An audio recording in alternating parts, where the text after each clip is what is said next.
을 챙기고 계신 사례자가 직접 스튜디오에 나오셨습니다. 한정금 씨, 안녕하세요. 네, 건강해 보이십니다. 근데 부항을 굉장히 자주 뜨시더라고요. 어느 정도나? 일주일에 한 2번 정도. 일주일에 2번 정도. 네. 뜨시네. 일단은 그 부항을 통해서 건강해지는 느낌을 갖고 있으시니까 참 좋긴 한데요. 그래도 좀 더 알아봐야 되잖아요. 부항과 뜸에 대한 그런 상식은 어디서 얻으신 건가요?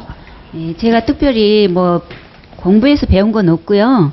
주변에서 자주 이렇게 접하다 보니까, 그리고 또 제가 또 사용을 하면서 그렇게 익숙해졌습니다. 그래서 요즘 자주 하게 됐어요. 아, 그렇군요. 네. 그러면 지금 말씀하신 것처럼 제대로 알고 하셔야 되잖아요. 어쩌면 한정금 씨께서 알고 계신 그 방법들이 뭐 맞는 것도 있고 혹은 또 잘못된 방법이 될 수도 있으니까. 궁금한 게 많아요. 궁금하셨죠? 네. 그래서 나오셨죠? 네. 네, 오늘 좀 풀어보도록 하겠습니다. 네. 풀어봐요. 자. 자, 당신이 알고 있는 부항 사용법 진실 혹은 거짓입니다. 첫 번째부터 열어볼까요? 네, 첫 번째는요. 부항을 틀 때 나오는 것, 검은 피는 죽은 피다. 검은 피는 죽은 그래서 이 부항 뜨시는 분들이 빨간 피가 나올 때까지 계속 떠야 된다라고 생각하시는 분들이 있어요. 근데 그럼 피 많이 나오는데. 빈혈이 걱정되기도 하고요. 검은 피, 나쁜 피 맞지 않습니까?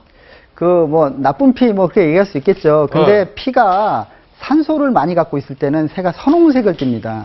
근데 뭘 많이 먹거나 그럼 산소를 잃어버리고 찌꺼기가 생겨나면 그러면 색깔이 검붉어져요. 근데 검붉어진 피를 모두 다 밖으로 빼내야 되는 건 아닙니다. 피가 네. 순환하기 때문에 다시 폐로 가서 걔가 산소를 가지면서 선홍색으로 다시 돌아오기도 합니다. 그래서 어떻게 보면 혈관 밖으로 나가서 움직이지 않는 정지되어 있는 그런 어혈만을 빼야지 그 색깔이 검붉어졌다고 해서 모두 빼낼 필요는 없습니다. 그러면은 검다고 해서 다 나쁜 피는 아니다라고 말씀하시는데, 그러면은 부항하시는 분들은 효과가 있으니까 하는 건데, 정말 제대로 된 부위에서 나쁜 피를 이게 빼낼 수 있는 방법은 없을까요? 아, 조금 전에 골라서 빼는 거. 화면에서 봤듯이 보시면은 그 잘하셨는데요. 아주 기술적으로는 아주 뛰어나십니다. 이제 부항을 잘하시고 있는데 사혈하기 전에 보면 부항을 그냥 먼저 건부항이라고 해서 하셨죠. 근데 그때 보면 피부의 색깔이 붉어졌나요? 별로 안 붉어진 데가 많았어요. 그런 데는 피를 뺄 필요가 전혀 없습니다. 그래서 건부항을 했을 때 자반 반응이라고 하는데요. 거기 검붉게 올라오면 그게 이제 순환되지 않는 피가 있다라고 보시면 되고 그런 데만 사혈을 하실 수 있겠습니다.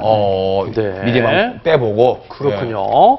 부항할 때 나오는 검은 피, 죽은 피일 수 있습니다만은 정확하게 어디인지를 알고 그 피만 빼내는 게 네, 중요하겠습니다. 이왕이면 또 전문가한테 상의하시는 게 더 물론입니다. 좋을 것 그냥 같아요. 쉽게 본인이 결정하실 일은 아닌 것 예. 같고요. 자, 두 번째 볼게요. 부항을 틀 때 피를 빼야만 효과가 있다라는 그렇죠. 질문인데. 예. 안 빼면 하다 마는 거 아닙니까?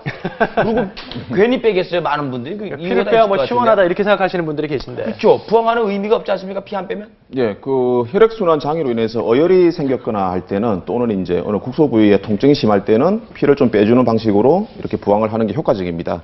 근데 요즘 보면은 아까 화면에서 보신 그 사례자분은 너무 심하게 많이 하신 건 아니지만 뭐 등이나 어깨 쪽에 엄청 많이 부항을 붙이고 그것도 매일 막 부항을 해서 피를 엄청 많이 빼시는 분들 계시거든요.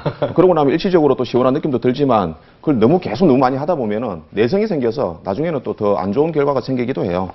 또 이제 피를 너무 많이 빼다 보면 체력도 떨어지게 되고 또 이제 더 중요한 거는 이 과정에서 위생적인 게 가장 이제 중요한데 그게 제일 중요할 것 그렇죠. 같아요. 예, 예. 피부를 잘 소독하고 또 멸균된 부항컵이나 네. 또 아까 이러는 침 이런 걸 사용을 했을 때 뭐 안전하다라고 볼 수가 있겠고요. 이제 그런 문제 때문에 2차 감염 우려 등이 조금 있습니다. 그것만 좀 조심하시면 뭐 괜찮을 것 같습니다. 예.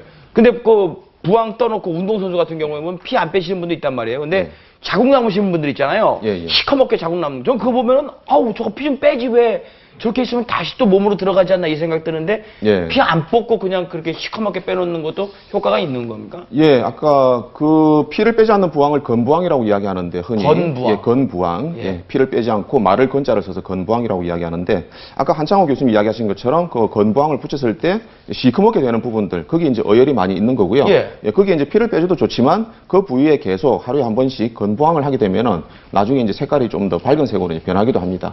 그런 방식으로 쓰기도 하죠. 네. 안 뽑아도 되는 거군요. 네. 예. 근데 정말 주의해서 하셔야 되잖아요. 예, 그렇죠. 네. 그렇다고 이제 이 건부항이라고 무조건 안전한 건 아니고요. 뭐 저도 그런 경험이 있는데 피부가 약한 분들이나 또 당뇨가 조절이 잘 안 되시는 분들 이런 분들 같은 경우는 부항을 오래 붙이게 되면은 피부에 부항한 부위에 수포가 생겨서 그것 때문에 또 다른 질병이 생길 수도 있어요. 그래서 대략적으로 제 경험으로 보면은 한 10분 이상은 붙이지 않고 뭐 하루에 몇 번을 하더라도 10분 이내에서 다시 한번 뗐다가 한 5분에서 10분 정도 쉬었다가 다시 한번